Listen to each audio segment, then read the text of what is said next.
Last week, Kroger said that it will no longer provide 2 weeks of paid emergency leave for unvaccinated employees who contract COVID-19.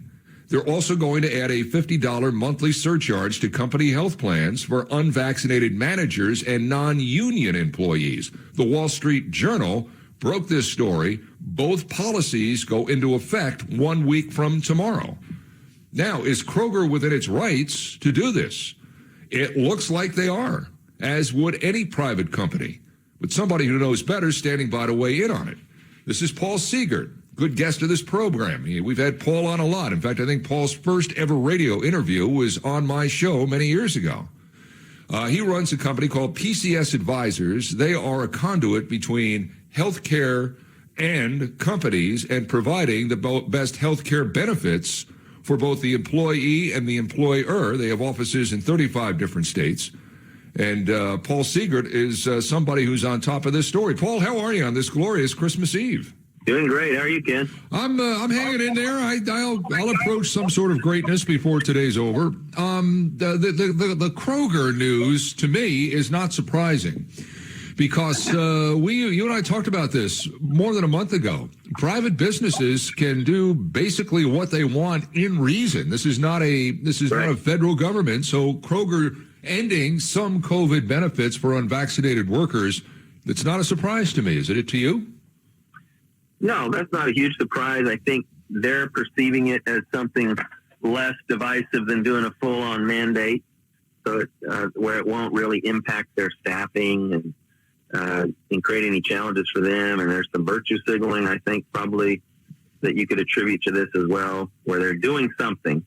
And then I think they're also defraying some of the cost of their medical plan, which are really a massive expense for any employer.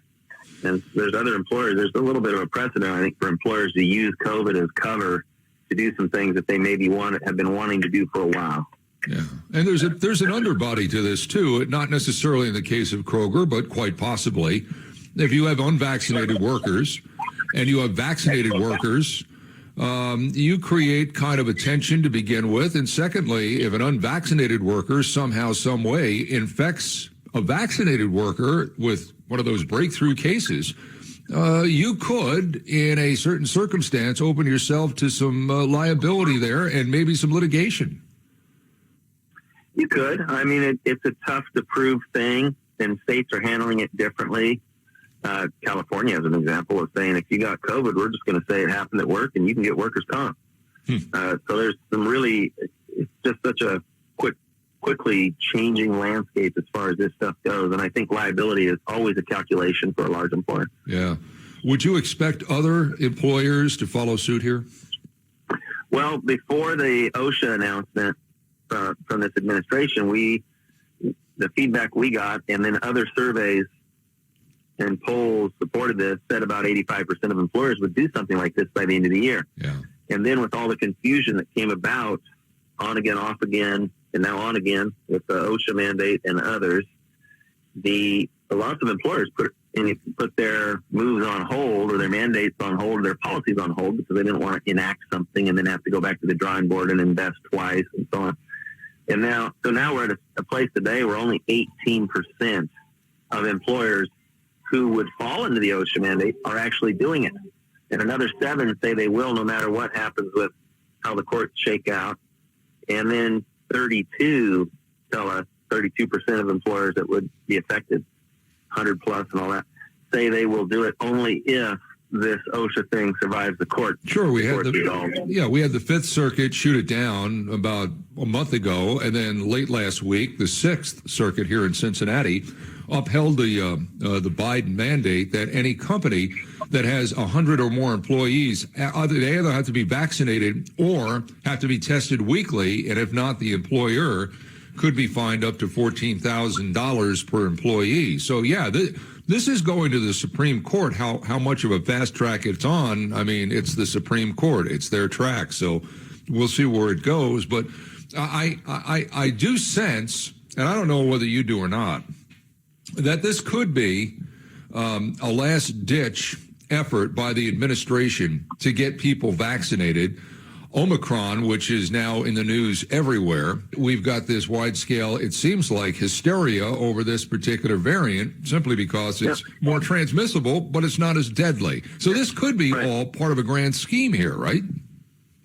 Yeah, I think all along the administration expected to face legal challenges with this, and I mean, I haven't been in those inner circles, but my perception is that they even felt there was a decent chance it wouldn't survive legal scrutiny and challenge, but that along the way they would get a lot more people vaccinated, and that was the ultimate objective. Yeah.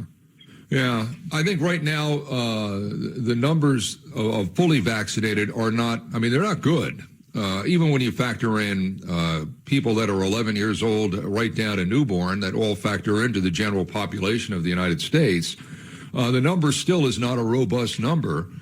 And I don't know what else the government can do. I don't know what else the medical community can do other than changing the voices that have been telling us things like a winter of death is approaching and all of that. That's those scare tactics.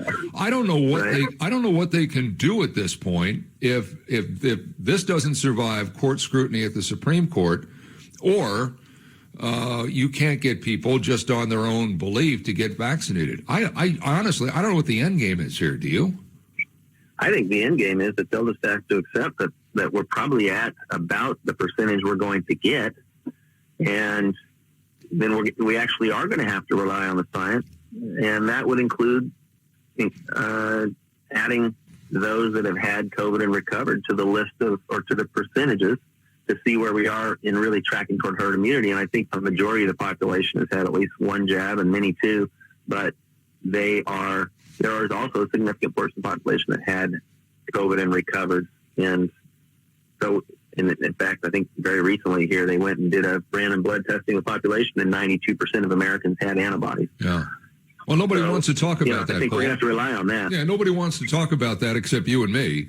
There's nobody that wants to, to talk about that, because it can't be counted as, in essence, a yes vote. He got vaccinated. That's a yes vote. And honestly, it's still the best thing that's out there. I'm not in the business of telling people what to do with their bodies, but I mean, I think a reasonable person would come to the conclusion that if you want to stave off death or serious illness, it might not be a bad idea to get vaccinated. I would think that would be a reasonable conclusion, wouldn't it be?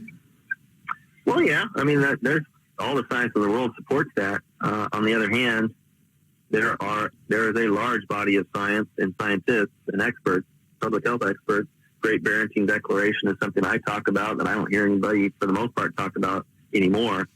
But yeah, some of the best minds in public health from Stanford and Harvard and Oxford and many, many other places around the world, that their suggested way through this was to vaccinate the at-risk portion of the population and let the others get COVID and recover because they were not at high risk. And that's how we would get to herd immunity most quickly, with the minimum impact in other ways to our system, economically and health-wise.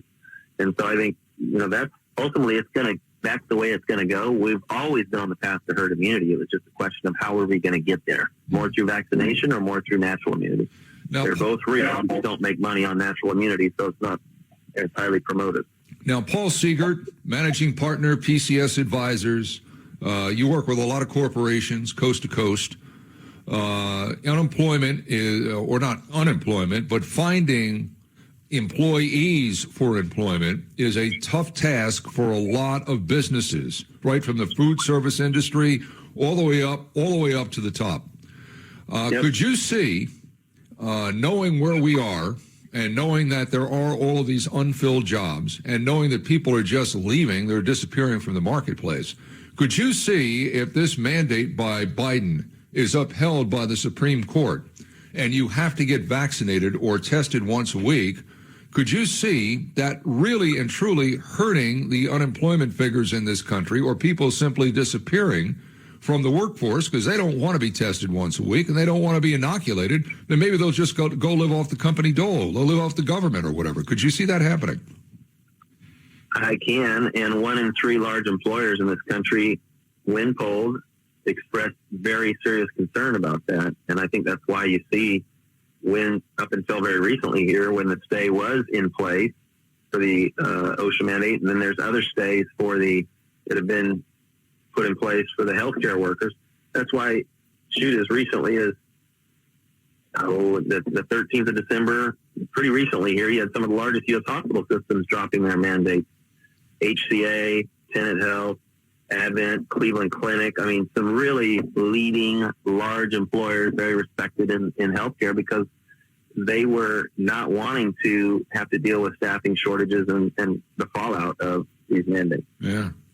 Yeah, the final chapter hasn't been written, but who knows what the words look like by the time it gets through the Supreme Court. Paul Seegert, always great having you on. Stay well and have a Merry Christmas.